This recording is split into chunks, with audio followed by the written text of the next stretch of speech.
Hey, how did you think that went today? How did I what? How did you think that went today? Well, when I talked to the attorney and stuff, and he told me, he goes, this is, because, yeah, okay, Friday I faxed everything, and thank God I brought proof that it went through, because they didn't have it.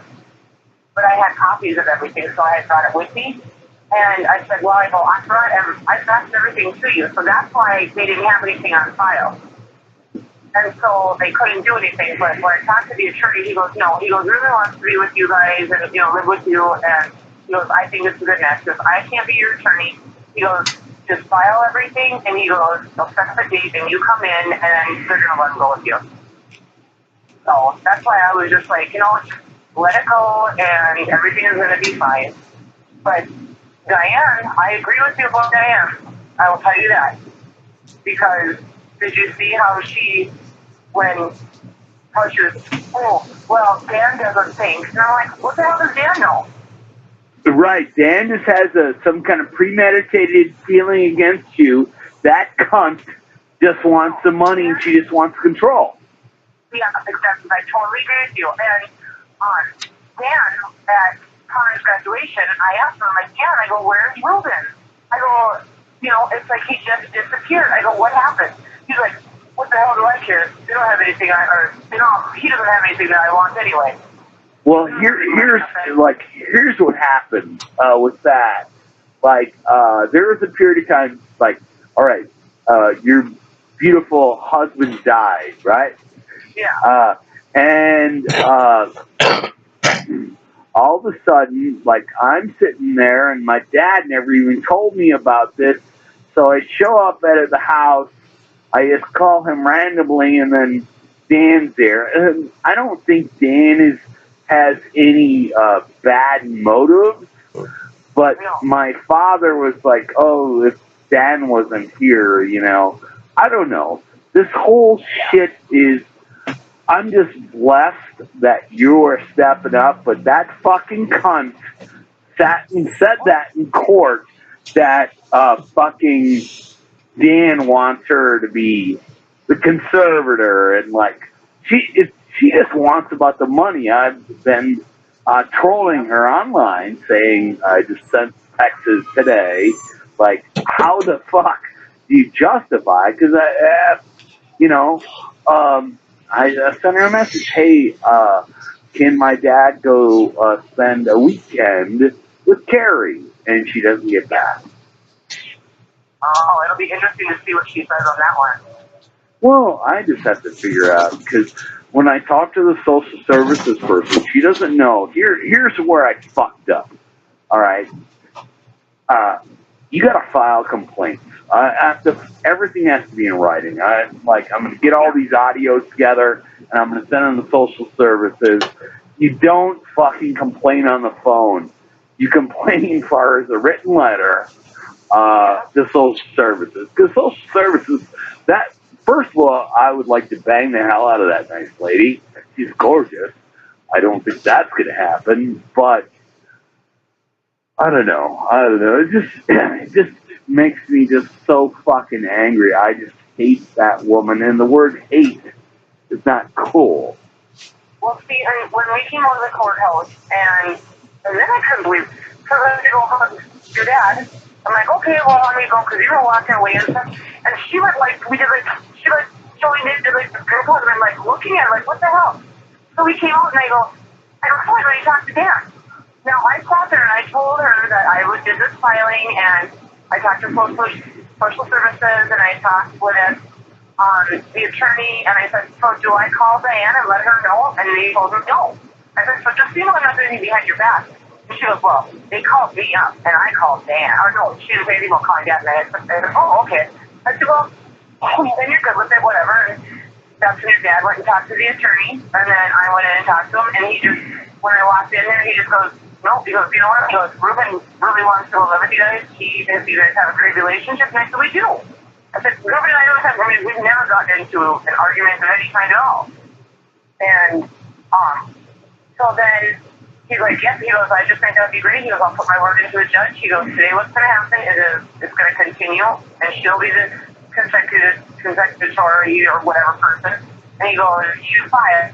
He goes, your family. He goes, then you guys will come back to court, and then it'll be swapped. It'll just be transferred. And I go, okay. I go, that's fine with me. So then when we walked out of the courtroom, I looked at Diane and I go, so Diane, I go, why do you think it's a problem for Ruben to come live with us? And she goes, well, Dan, and I go, and she goes, well, Dan feels because Jamie's in North Dakota. And I go, hey, Ruben, when's the last time you've seen or talked to Jamie?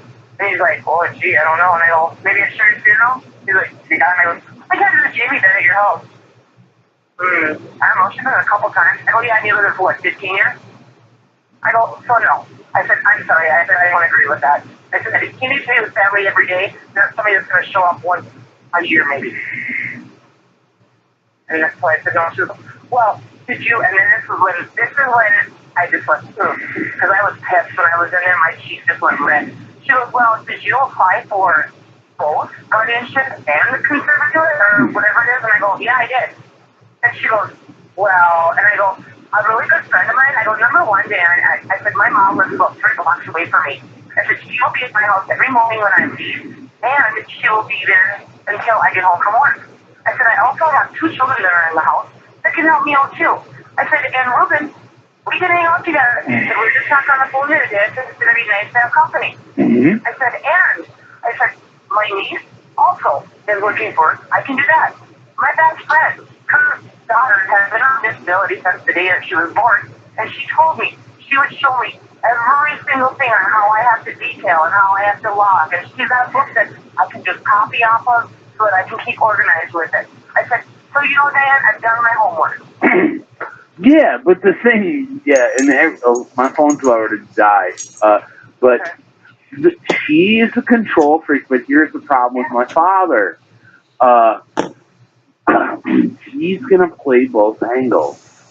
He told the attorney today that he wanted to be here. Yeah, as long as he's separated from her, he'll say that. Yeah. Because he'll be honest. And, exactly. And the thing is, as a kid, you know, all right, my dad is a vulnerable adult and she's exploiting him. Bottom line. What is she getting for doing that? I don't know how much she gets paid, but it's all a control freak. I do know that they have nothing on me, so I'm not worried about that. But I do know that she. What? Because when you were sitting there, you were going. I think that maybe because Diane was worried about talking with you and stuff, so maybe I don't know. Maybe she said something. No, Diane just she's like one of those people that need control of stuff, and it's very scary. I mean, because there were so many bailiffs in there. Oh. Is that why she left? Why didn't she put this in front of the judge when I started talking about shit? And then she bailed. If she had shit on me, say it in front of the fucking judge. Because you guys left. Yeah, she did. I sat down in front of the judge, and the judge was like, well, we haven't got the audit back, but if I would have fucking raped my father and stole money from my father, shit would have gone down. Yeah. I don't know. I'm just blessed to have you step up, and anytime. I mean, it really pissed me off about Dan because I was like, you asshole! You'd rather see him sit up there with no family at all. And when I'm saying that, okay, when you come in for the years, I've got it under control. You know, I mean, like I said. If it gets to be, and at some point it may get to be where he just needs to have 24 supervision, you know. Yeah, and then we bring him to the Twin Cities, you know. If it doesn't work out there for you guys, you know. Yeah, I don't want him to go to a place that he's at right now. Well, first of all, the Heritage House is completely fucked. I talked to this. What are you saying as far as him not giving you a little walking anywhere or anything? There's nothing there for him. Right, and she's like, "Oh, he has freedom." You fucking cunt. Are you serious? I'm not saying that to you, but I'm saying that to. Right. But no, but I mean, that's like today I was just talking to Breeden. I understand you've been dealing with this for a long time, and you're frustrated and overwhelmed, and I totally get it. And so I just know that I'm coming in clean, and she can't say anything about me. That's what's so beautiful about you because of what you do. And here's what the problem is for me, and you did say this to me. You said, Jeff, your dad,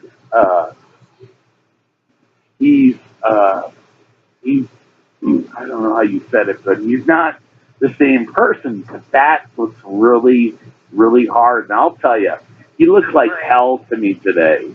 He looks like fucking hell. He cut off all that fuck. He told me, he goes, I've gained 25 pounds, Carrie. He goes, my diabetes is, I got to do this. And I said, well, I said, when you get here, Ruben, I said, we'll start walking quota. I said, I hope I train for 7 months marathon. I said, you can walk quota. I said, you can walk quota. I said, I'll run in front of you guys and then run back. I said, so I just start training. I go, but, I told him, I said, my dad had diabetes really bad. And he started walking and everything else, and it went down to where he didn't have to do the shots anymore. He just had to take pills because he was eating right, and I cook right like that all the time. So I said, we'll work on that. Well, the thing that just pisses me the fuck off. All right. Well, I talked to her about that, and I said, hey, it was like, I think he said something about he can go anywhere and all that. But the thing that fucking pisses me off, and I'll be honest with you, it's like, you're passive about that. I know you have to do that, and it's like and this is where it gets really difficult because my father's lashed out at her, but when he's in that situation, that's the point that he should do that. But is it reduced capability, or is it just dad being dad that, I don't know. Because my dad, and I don't know if you remember this, but my dad did that head tilt, all right? And I said, Dad, it's kind of like Scott, because it just goes along with everybody what they say. And once again, it's very, very hard for as a son, because my dad needs mental stimulation because he loves it down here. And that cunt, my dad probably said this to her, he drags me down to Minneapolis because here's what my dad said when he lit the place on fire. He said, Jeff dragged me down to Minneapolis. And so the problem comes down, we get two different stories. And yeah, it's a racket. I don't understand. I'll work on getting you the audio of stuff. I'm going to send you 2 different copies. One is the threat from Heritage House. Heritage House, you got to get them out of there. But what I don't. Did they say? Huh? What did they say? No, they said they threatened me. They threatened me because I called up about my dad's diabetes and a thing with his biopsy on his tongue, and they said that the only people that saved my dad's the person that saved my dad's life when he threatened to hurt himself is my doctor in Minneapolis here. He's the one that started the whole thing with the county. But the problem with the county, they don't want to let you go. Oh, they want to let you go. That's why with Diane right now, she is not happy about me doing this because the county does not want to be responsible for your dad. And with Diane being the control person, the county is responsible. Really? Yeah. Oh, Oh, you know, with, she gets all weird. That's why she's not letting him go with me. Right. Because she was appointed by the county. Yes. Oh. The county, they do not want to have any responsibility of anything if they don't have to, because if they have a family member that's willing to step up and, you know, take responsibility, they're like, here you go. The worker that was there today, yeah. She doesn't want to have your dad on her caseload anymore. But now your dad's on her caseload because she was Diane. Because she's appointed by the court. Right. So the court is liable for everything Diane does. Yeah. Because if it would have been, let me finish. If it would have been Bill O'Hara and Joan talking between them, and then they get a third party to do it, then the county's not liable? Right, because that's just done. I mean, I have a family, and they don't want him to be where he can't be with his family. They want family to be together. That's what counties are all about, family. And this is what I do every single day. That's why I'm just like, I'm not worried about this. I was pissed about Dan because I'm thinking, Dan doesn't give a shit about nobody but himself. He doesn't give a rip. And it's just, I was so pissed because I thought, you know, lady. I don't know, let me just say this. Will you marry me and then take care of me and my dad? But,